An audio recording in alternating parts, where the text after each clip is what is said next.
નમસ્તે. ધોરણ 8 ચેપ્ટર 2 એક ચલ સુરેખ સમીકરણ, જેનો પાર્ટ 5. પાર્ટ 4માં આપણે સ્વાધ્યાય 2.2ના 13 દાખલા વિશે વાત કરી. હવે આપણે જોઈએ દાખલા નંબર 14. લક્ષ્મી એક બેંકમાં ખજાનચી છે, જેની પાસે અનુક્રમે ₹100, ₹50 અને ₹10ના મૂલ્યની ચલણી નોટો છે. આ નોટોની સંખ્યાનો ગુણોત્તર અનુક્રમે 2:3:5. લક્ષ્મી પાસે ₹100ની નોટ છે, 50ની છે અને 10ની. કેટલી નોટ છે તો એ નોટોની સંખ્યાનો ગુણોત્તર તમને આપેલો છે. ₹100ની 2, ₹50ની 3 અને ₹10ની 5. પણ અહીંયા જેમમાં ગુણોત્તર આપેલો છે એટલે આપણે ગુણોત્તરને x તરીકે લઈએ છીએ, એની સાથે x લગાવીએ છીએ. એટલે અહીંયા આવશે, ધારો કે ₹100ની નોટની સંખ્યા બરાબર કેટલી છે? 2. એટલે અહીંયા લખીએ આપણે 2x. એના પછી આવશે રૂપિયા. કઈ છે બીજી? 50ની. ₹50ની નોટની સંખ્યા કેટલી છે? 3. એટલે અહીંયા લખીએ આપણે 3x. એના પછી આવશે ₹10ની નોટની સંખ્યા. 10ની કેટલી નોટ છે? 5. એટલે અહીંયા શું લખીએ આપણે? 5x. એક વસ્તુ આવા દાખલામાં ખાસ ધ્યાન રાખવાનું છે, જ્યારે પૈસા અને રૂપિયાવાળા દાખલા પૂછાય ત્યારે આ તમે નોટોની સંખ્યા લખી છે, હવે એનું મૂલ્ય શોધવા માટે શું કરવાનું છે? તો લખો અહીંયા મૂલ્ય માટે જેટલી નોટોની સંખ્યા હોય એના ગુણ્યા જેટલાની નોટ હોય એ ગુણાકાર સ્વરૂપે લખવાનું. એટલે શું મળે તમને? એનું મૂલ્ય. દાખલા તરીકે ₹100ની નોટનું મૂલ્ય માટે પહેલાં એની સંખ્યા લખવાની. સંખ્યા કેટલી છે? 2x. ગુણ્યા કેટલાની નોટ છે? 100ની. એટલે લખવાનું ગુણ્યા 100. એટલે જવાબ આવશે 100 દુ 200. એટલે અહીંયા આવશે 200x. એના પછી આવશે રૂપિયા. બીજી નોટ કેટલાની છે? 50ની. એટલે અહીંયા આવશે ₹50ની નોટનું મૂલ્ય બરાબર. 50ની નોટની સંખ્યા કેટલી હતી? 3x. એટલે 3x લખવાના. ગુણ્યા કેટલાની નોટ છે? 50ની. એટલે ગુણ્યા આવશે અહીંયા 50. ગુણાકાર કરો, 50 તેરી થશે 150 અને અહીંયા આવશે x, 150x. એના પછી આવશે ₹10ની નોટનું મૂલ્ય. 10ની નોટની સંખ્યા કેટલી છે? 5x. એટલે અહીંયા આવશે 5x અને એના ગુણાકારમાં કેટલા આવશે? અહીંયા 10. એટલે અહીંયા આવશે 10. 10 × 50 અને અહીંયા આવશે x. હવે તમને કુલ રકમ આપેલી છે. કેટલા રૂપિયા છે ટોટલ? 4 લાખ રૂપિયા છે. તો આ તમને મળ્યું ને, એ મૂલ્ય મળ્યું. એ મૂલ્ય ટોટલ કેટલા રૂપિયા છે? 4 લાખ રૂપિયા. એટલે લખવાનું અહીંયા કુલ મૂલ્ય બરાબર કેટલું છે? 4 લાખ. કુલ મૂલ્ય 4 લાખ રૂપિયા હોય તો આ બધાનો સરવાળો કેટલો થશે? 4 લાખ રૂપિયા. એટલે તમને શું મળે? અહીંયા ચલ તરીકે x જે ધારેલો છે એ તમને મળશે. શું થશે અહીંયા? માટે સમીકરણ એટલે આ ત્રણેયનો શું કરવાનો? સરવાળો. એટલે અહીંયા આવશે 200x plus 150x plus 50x બરાબર કેટલું થશે? અહીંયા 4 લાખ. સાદુરૂપ આપીએ 200, 150 અને 50 એ ત્રણેયનો સરવાળો કરીએ એટલે અહીંયા કેટલા થશે? 400. અને બીજા શું આવશે? x. એટલે અહીંયા આવશે 400x બરાબર અહીંયા આવશે 4 લાખ. તમારે x શોધવાનો છે. ગુણાકારમાં 400 છે, એ સામે જાય તો ભાગાકારમાં. માટે અહીંયા આવશે x બરાબર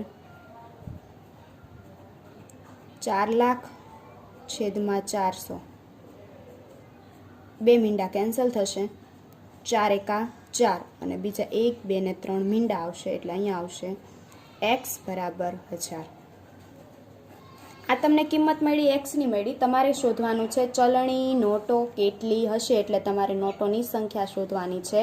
જે સંખ્યા તમારી પાસે છે, એક્સ તમને મળી ગયો છે, તો એક્સની કિંમત બધામાં મૂકી દઈએ તો અહીંયા આવશે રૂપિયા. આમ રૂપિયા 100ની નોટની સંખ્યા. ચાલો, ₹100ની નોટની સંખ્યા કેટલી હતી? 2x. એટલે અહીંયા આવે 2 ગુણ્યા x કેટલા મળ્યા તમને? 1000. 1000 તો કેટલા થશે? 2000. એનો મતલબ એમ થયો કે 100 રૂપિયાની 2000 નોટ હશે. એના પછી આપણે લઈએ ₹50ની નોટની સંખ્યા. ₹50ની નોટની સંખ્યા કેટલી હતી અહીંયા? 3x. એટલે અહીંયા શું આવશે? 3 ગુણ્યા 1000. 3 ગુણ્યા 1000 લઈએ તો કેટલા થશે અહીંયા? 3000. એના પછી ₹50 પછી હવે કોની આવશે? 10ની. ₹10ની નોટની સંખ્યા બરાબર શું આવશે અહીંયા? કેટલી છે અહીંયા નોટની સંખ્યા? 5x છે. એટલે અહીંયા શું આવશે? 5 ગુણ્યા 1000. એટલે ₹10ની કેટલી નોટો થશે? 5000 નોટ. આ તમારો જવાબ. એટલે કે ₹10 100 રૂપિયાની 2000 નોટ હશે, 50 રૂપિયાની 3000 નોટ હશે અને 10 રૂપિયાની 5000 નોટ હશે. એટલે ટોટલ મૂલ્ય કેટલા રૂપિયા થશે અહીંયા? 4 લાખ રૂપિયા. ઓકે. એના પછી આપણે જોઈએ દાખલા નંબર 15.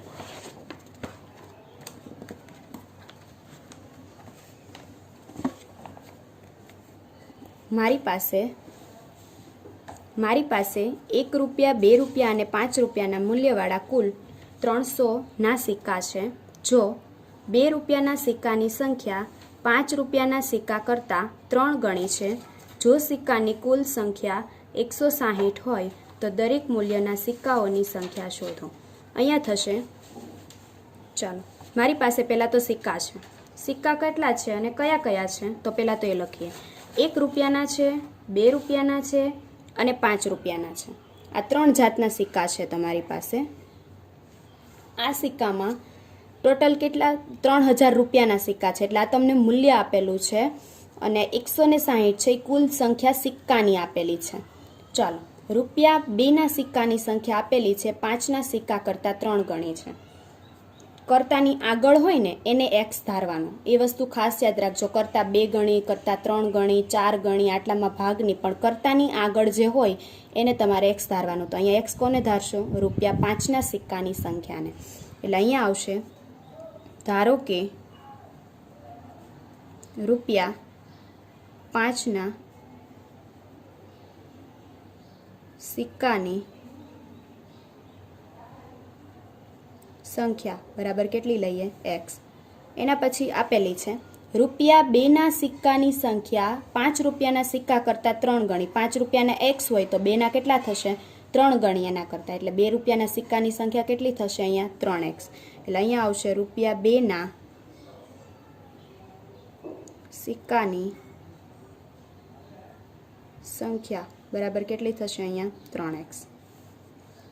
એના પછી હવે તમને હજી તમારે ₹1ના સિક્કા, ₹1ના પણ છે ને સિક્કા, તો ₹1ના સિક્કાની સંખ્યા આ કઈ રીતે મેળવશો? ₹1ના સિક્કાની સંખ્યા તો ટોટલ સિક્કા 160 હોય, એમાંથી ₹5ના x સિક્કા હોય, ₹2ના 3x સિક્કા હોય, તો એ સિક્કાને બાદ કરી દઉં તો બાકી વધેલા સિક્કા કેટલાના હશે? ₹1ના સિક્કાની સંખ્યા થશે. એટલે અહીંયા ₹1ના સિક્કાની સંખ્યા, જો કુલ સિક્કાની સંખ્યા હોય 160 એમાંથી માઇનસ કરી દેવાના. ₹2 અને ₹5ના સિક્કા બંને માઇનસ કરીએ આપણે. એટલે અહીંયા શું થશે? પહેલાં તો ₹5ના સિક્કા x અને બીજા કયા બાદ કરવાના છે? 3x. આટલા બાદ કરીએ તો તમને કયા રૂપિયાના સિક્કા મળે? ₹1ના સિક્કાની સંખ્યા મળે. ટોટલ 160 હોય, એમાંથી ₹5 અને ₹2ના સિક્કા બાદ કરી દો તો બાકી વધેલા સિક્કા કેટલા રૂપિયાના થાય? ₹1ના. એટલે અહીંયા તમને થશે 160 માઇનસ માઇનસ પ્લસ, તો 3 ને 1 4. એટલે અહીંયા થશે 4x અને વચ્ચે આવશે માઇનસ. આ તમને ₹1ના સિક્કા મળ્યા. સંખ્યા મળે એટલે બીજું શું શોધવાનું તમારે? મૂલ્ય. આગળ ગમે તે દાખલો હોય જ્યારે સિક્કાની સંખ્યા શોધો એટલે આગળ તમારે એનું મૂલ્ય શોધવાનું છે. એટલે અહીંયા આવશે મૂલ્ય માટે, ચાલો, ₹5ના સિક્કાનું મૂલ્ય. મૂલ્ય માટે પહેલાં સંખ્યા લખવાની. સંખ્યા કેટલી છે? x ગુણ્યા કેટલા રૂપિયાનો સિક્કો છે? 5નો. એટલે ગુણ્યા કેટલા આવશે? 5. 5 ગુણ્યા x એટલે કેટલા થાય? 5x. એવી જ રીતે ₹2ના સિક્કાનું મૂલ્ય.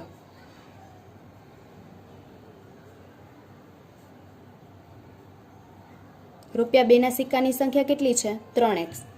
એટલે અહીંયા આવશે 3x ગુણ્યા કેટલાના સિક્કા છે? 2ના, એટલે ગુણ્યા આવશે 2.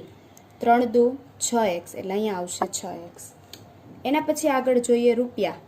કોના આવશે? 1ના સિક્કાનું મૂલ્ય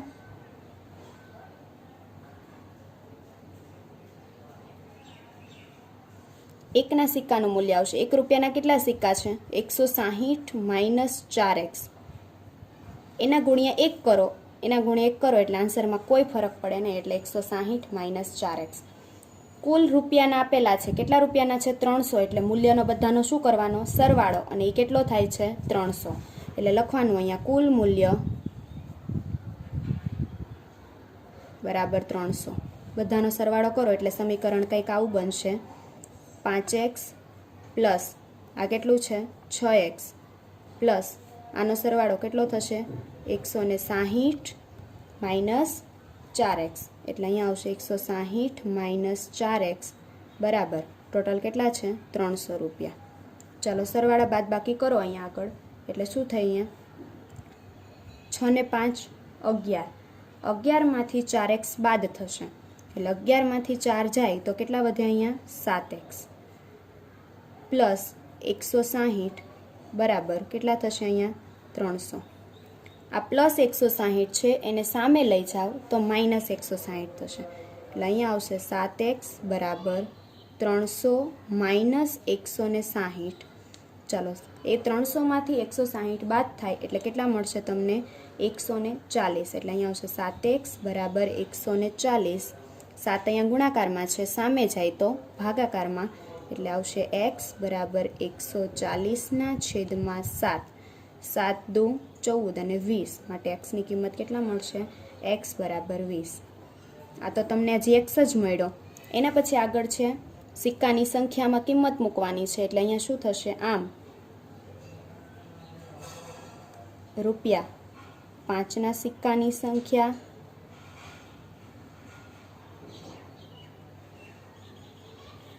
રૂપિયા 2ના સિક્કાની સંખ્યા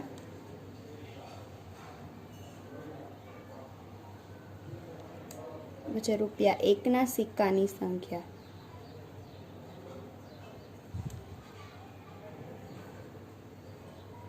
એક્સની કિંમત મળી તમને 20 કિંમત મળી છે. 5 રૂપિયાના સિક્કાની સંખ્યા x છે, એટલે અહીંયા આવશે x એટલે 20. એટલે 5 રૂપિયાના કેટલા સિક્કા હશે? 20.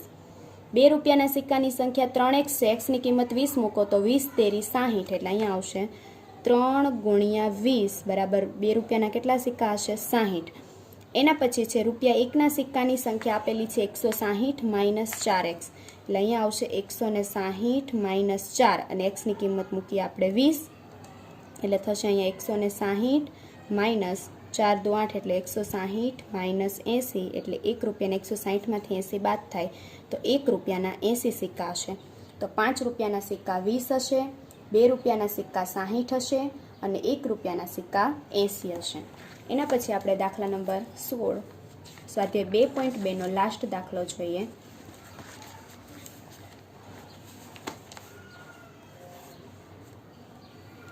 એક નિબંધ સ્પર્ધામાં આયોજકોએ પ્રત્યેક વિજેતાને ₹100 તથા વિજયી ન બનનારના દરેક સ્પર્ધકને 25 રૂપિયાનો પુરસ્કાર આપવાનું નક્કી કરેલ છે.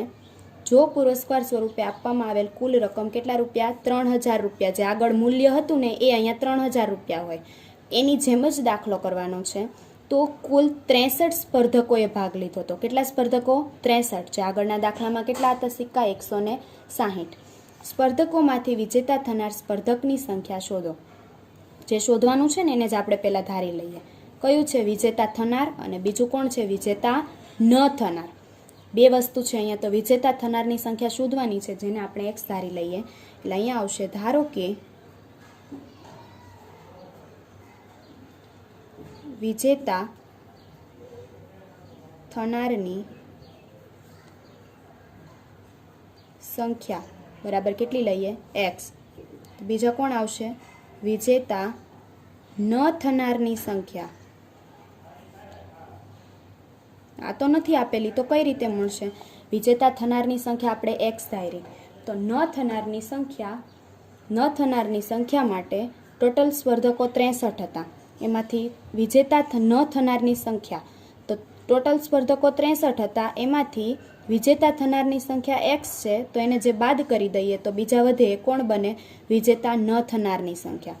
એટલે અહીંયા આવશે 63 માઇનસ x, તો આ સંખ્યા કોની મળશે? વિજેતા ન થનારની. એના પછી જો તમને કુલ સંખ્યા આપેલી હોય તો જે સ્પર્ધકોની સંખ્યા હોય, ન થનારની સંખ્યા હોય, તો એને 63માંથી તમે જો એને એક્સને બાદ કરી દો તો બાકી વધેલા કોણ હોય? વિજેતા ન થનાર. એના પછી છે પુરસ્કાર સ્વરૂપે. હવે એના મૂલ્ય શોધવાના છે. વિજેતા જે થાય છે એને 100 રૂપિયાનું ઇનામ આપે છે અને નથી થતા એને 25નું ઇનામ આપે છે. તો એ શું મળે તમને? મૂલ્ય. એટલે અહીંયા આવશે વિજેતા થનારને